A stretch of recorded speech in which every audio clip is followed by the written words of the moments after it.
şapseleyip ün katmazdan dirildetken kusalım doğuşundum çirkin kendiminden uşu günü bir o korkumalı bayımın komuzundu.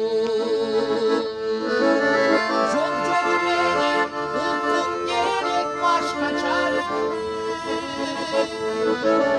Cazgırmaz çargıma işen içti.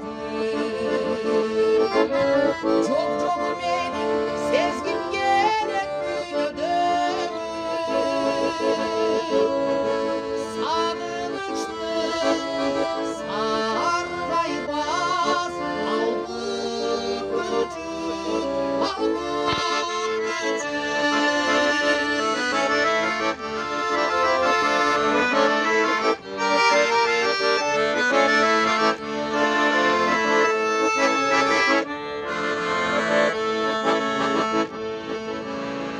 Koştur elim mukamdu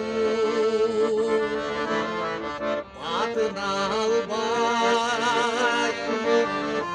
Yüzsüz telsiz kısırlar Hep yürüdüm